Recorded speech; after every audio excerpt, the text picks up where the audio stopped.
New year, new numbers are out, new models may be coming, new factories, of course. Well, the semi-factory is one that we need to address a little bit, and we've got some news out of Mexico. Giga Nuevo Leon, perhaps, might be a thing. If not, I hope you saved your receipts. We're going to have a chat about that with my buddy Mark from the Tesla Life. I'm Brian. Welcome to Future Oza. So Mark, we've got some footage, as we so often do, from Zangler, and I always like to give him the thumbs up. You can thumbs up this video. It turns out it doesn't hurt, and it doesn't cause you any injury. Now, this is the render in his video, and I'm just curious, can you tell me why they call it an iWest? Because you are upside down, Brian. That's the problem. I see. Well, I will take that under advisement. Yeah, he's out there and he releases more videos than just the little stills that I show you in this one. He's always finding new things. They did leave an Easter egg out for him. Did you catch that one? I did, yes. Yeah. So guys, if you haven't caught it, go to his channel, look for Easter egg. It is hilarious. So what we're seeing is the building is getting thermal insulation and is getting closed up. And the question everyone wants to know is production when? Do you have an opinion on that? Production when? Like, okay, let's work on some closing of the building, and the stamping has to come along as well. Although they could bring stamping in to help them, but yes, I would think that Tesla moves dynamically. So you may find that they're putting certain lines in place that does it over time. So you may not have some stations that complete the operation, but you may have others that can. So I think it's going to be a piecemeal operation. They're going to put little pieces in place as the building finishes. They are anxious to get this thing going, and they will push as hard as they can. Once they have the proper space and the machinery set up, it's going to be immediate. But you've got to get the basics in place first, and then production can begin. Trial production can begin. So what I hear you saying, and correct me if I'm wrong, but walls are important? They tend to be, right, yes. I get it. They tend to be. So yeah, today you're going to be working in the pavilion. That's just what we call the corner. It's the gazebo. So yeah, it's Southwest Amphitheater is your place today. I love it. That is true. I've decided. So what we got going on here is they've already been building semis without a stamping assembly on site, without stamping equipment on site. They could continue doing that if that's the last thing they're waiting on, but that's not necessarily going to take much time. I could see that being, it's going to be poured and ready done with a pour within a month, cured reasonably completely a month after that, and then tooling begins. So they'll have it all done. I still think we may see reasonable production volumes in the first half of the year. That is still my hope. You can see these, the amount of rebar they put in these is commensurate with the size of the machines they're going to be installing. So there's good stuff here. You can check it out. He goes out at different times of day, tries to peer in the buildings. You can see the drainage going in. The loading docks are getting organized nicely. And yeah, it's all there. He had a video recently where he followed a semi driving around the site, testing, going to different areas, even leaving the semi factory's footprint and going to another neighboring factory, which we believe is connected to Tesla as well. If it's the building right next door, that is where the pilot line for semis has been for some time now. And it is where the Tesla Semi event was held. So if you need to see footage of me being removed from that location, it exists. It exists. You don't want it enough, Brian. You don't want it enough. I think I do. Well, no, now you want it too much. Which is it? Well, you got to ask nicely. I did that for years. I did it for years, man. So great. Now, before we get on to the questions, because we love to answer questions because you guys have some of the best questions in the business, that business, question answering. It's a very complicated business. I don't understand the revenue model, but I'm here for it. Tesla has paid about $100 million for Giga Mexico properties. Now, at first blush, does that seem high, low, or about right? Gosh, I'll admit I got no clue. This is Mexican property values. I really don't know. The biggest thing is that it is a very large bit of land. It is 2,900 acres. So that is bigger than Giga Texas in terms of land area. Giga Shanghai was about 100 million, and it's only 150 acres. Giga Berlin was about $100 million, and it was bigger. It was maybe 400, 500 acres. And Giga Texas, of course, was also it was even less. I want to say it was 80 million, 90 million for a good percentage of the state. And by that, I mean well under zero with a bunch of zeros after the decimal place and then a small number. But it's 2,500 acres roughly in Mexico. This is a huge amount of land. And if you like a hilly rock, boy, get out of here. You're going to love this place. So yeah, approximately 100 million. The hope is that if they decide they're not moving forward, the hope is that they could just sell it. There's no indication that they overpaid. So one of the plots was what the two big plots were the vast majority of the money, with two much smaller plots that I assume were contained within them. Maybe the house that was next to the horse arena. I forget the word for horse arena that they kept using. Overall, Tesla spent $98.7 million. And I noticed you didn't mention this in your show. It sounds like the land was purchased from the former governor. So that's definitely on the up and up.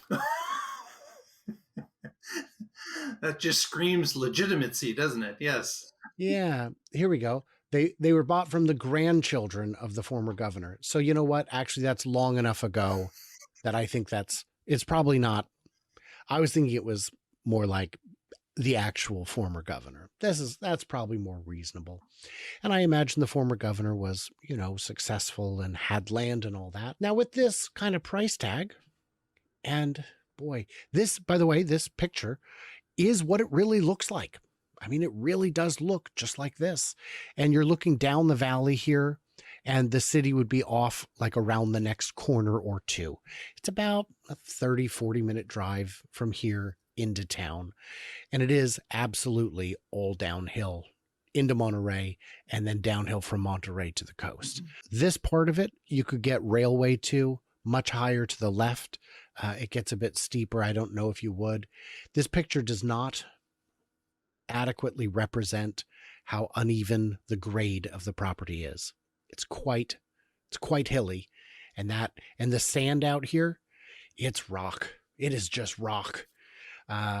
So if you're trying to level the ground out to a certain spec, it's a lot of hard digging to get through that type of soil.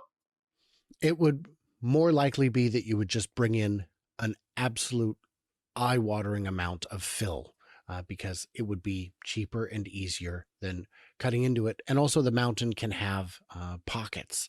So you don't want to dig too much or you might find crevasses.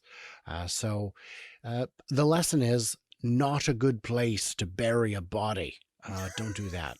You'll be out there for weeks and you'll just give up. And so that's, we're here to give good advice, Mark. I don't know what to tell you. Considering how much they've spent, do you think that they're going to build? Well, let's face it, $100 million to Tesla for a factory that they want to build that's going to cost billions is a rounding error. 100 million is nothing. They are going to keep their schedule based on what they require to do financially and build it when they want to build it. And as Tesla has told us in the past, they want the economic condition to change. And of course, we now have a new US administration that's putting the bite on Mexico. So there could be other things that you can't see until it's actually passed. So they're going to wait. They're going to sit on the sidelines and wait. And I don't think the 100 million is going to bother them at all. When a company has the kind of cash flow that Tesla does, they can cut a check for $100 million, and you and me and everyone else studying the quarterly financials won't even notice it. We won't see it. There's that much money there. Their cash pile is something like 30 billion. So they could they could buy another 30 of these and still have most of their money left. Yeah, they could buy another 300, I guess, 299 of them. Is that right? Did I do the math right? Yep. Check me at home, everybody. So with that said, I guess it's time to get on to the questions. And my biggest question is, can you tell I'm getting due for a haircut based on the ever shrinking corner Bryans? The time travel. Yes. It is. Yeah, this is creepy. I know, it's spooky. It's this is how we do it. Oh, I got to get a good face for next week. That'll work. Okay. So let's get into the questions from last week, shall we? What OTR travel center, I assume that's over the road or on the road, over the road, do you think will adopt BEV infrastructure to support Tesla Semi first? Loves, Pilot, TA, etc.? Yeah, I think that's a good question. And we've been looking at this for a while now with Tesla talking about building, submitting to the government. They wanted to submit the first electronic semi-road infrastructure project, which the government did not pick up on. They passed it by. So we've been thinking Tesla must have spoken to all these travel centers already because they knew they were coming out with a semi years ago. Why not go out and talk to these people and find out who's interested? And it appears that none of them were interested in what Tesla was offering because they've gone with other suppliers. GM Pilot, for example, have gotten together to put charging stations at a Pilot. Now they're for regular automobiles; they're not for semis, but they've got that relationship already. So there's a few of them out there. I just haven't seen anyone indicate that they're ready to take that on. I think you're right that if my Pilot or TA station has Blink or GM or whichever brand, that I'm sure they have an exclusivity contract that would prevent them from bringing in someone else. So I don't know how that would work. I think the answer is it's still a bit premature. You can have the discussions, but that doesn't mean it's time. I think it means the bigger problem is one of logistics, getting enough power to the site. Because we did the math on your show a couple weeks ago. What is it? 10 or 12 semis pull enough juice to go back to the future. Exactly. So it is. Now there is another issue is that Tesla is already been set. They've built a charging network from nothing. They've built a charging network themselves. And they may look at putting in a few key charging points on an interstate or a road that they want to electrify. They may do it themselves and just build it beside the TA because they've got these connections already with landowners and people that own small malls and spaces that they could utilize for semi-charging too. I think what they would do is be right off the highway in an otherwise inconvenient stretch of road where the land is available and cheap and there's access to high voltage power lines so they could get the juice they need, and they would just pave it, line them up, done. So yeah, I think it might be a little premature, and I do like your idea that when it's time, Tesla can say, we're going to do this corridor first, then we're going to do this corridor. Get your logistics lined up from your side. But this is a logistics heavy business. What we see in movies is the lonesome trucker who's doing a different route every day, when in reality, most routes are very predictable. You mentioned the stamping cathedral and buying stamping. Is it likely they already have in the other Giga Nevada for the prototypes that would also allow for the slower timeline? The question is, do they have stamping somewhere else nearby and we just don't see it? And I think the answer is no. There's not really that many stamped pieces on there that I'm aware of. Stamping machines are very, very big, and Giga Nevada doesn't make cars. And so I would be inclined to doubt it. Did you have any extra thoughts on that? Well, if there isn't a stamping machine around that they could have it shipped in, um, is it that the volume of the current semi is basically so small that they're hand building stampings in effect? They're putting it together with multiple pieces, and therefore a stamping isn't required for the prototypes they're producing today. Very likely. Very likely. It could be a high volume prototype. That would not surprise me too much. Or it could just be contracted out. There's a bunch of ways they could do it. Do they have self-driving for the semi yet? Oh, they've been testing that forever. I am sure that there are different iterations of the software that Tesla has been testing and continues to test on a regular basis. So they know that convoying is coming. They want it to come, but they're not putting the cart before the horse yet. They want to get the hardware done properly, get the vehicle into the hands of multiple customers, take that feedback, reiterate, and then come back again. And then you will see the convoying software start to make its debut. Correct. All correct as I understand it. We've seen them testing. We've seen them with ground truthing equipment on there. I'm assume that it will first arrive as driver assist and then automate from there, which is, I think there's going to be more regulations around it. We'll find out. But it is something they're absolutely working on. Let's see. Is there any evidence? Oh, I like the idea of trailers also having a battery. Is there any evidence that Tesla is keeping that option open? And my answer has always been no, because trailers and tractors don't always go together. And it's a lot of money to tie up in then it's like, well, now I have to get the trailer back. I can't just grab a different trailer. That one's got a battery. It creates a whole new logistical problem that I don't think needs to be solved, because the semi is designed to get you through a full 10-hour shift with the mandatory break in the middle. It is got the range. So I think we are able to skip past that step.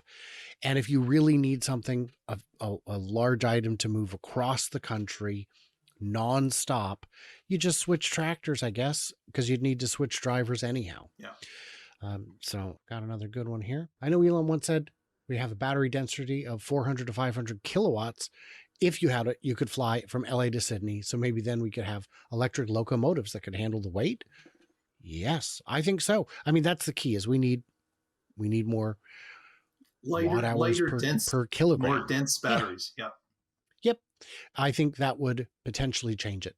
There, as many pointed out in the comments, there's a ton of in the city applications where batteries do work, where you can run from one transit stop to the next and literally charge in the station while people are getting on and off to get more than enough juice to get you to the next stop.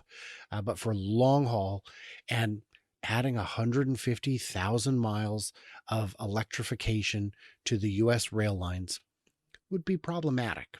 There'd be a lot of moving pieces to that. And, while Japan can do it, Japan does a lot of things with their infrastructure that other countries find a little bit daunting. Last question, and you'll see why. This is great. The real question is, how many pounds of spiders will the Giga Semi factory fit? Someone has been watching your videos for a while now, Brian. That's Digital Blade Canada. So I held you to a higher standard than that.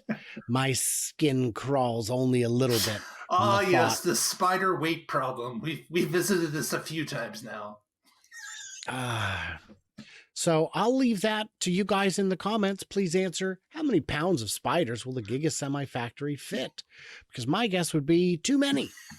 A number I don't care for. Guys in the comments, what did we miss? What do we misunderstand? What's your question you need us to answer next week? Everybody else, like, subscribe, head over to Mark's channel, The Tesla Life, see what him and Patrick and Casey are up to. Their show just keeps getting better. Their channel keeps growing, and it's great to see. And everybody else, like, subscribe, do what you do. Stay tuned, stay juicy, and I cannot wait to hear from you clever robots when you have an estimate of far too many spiders.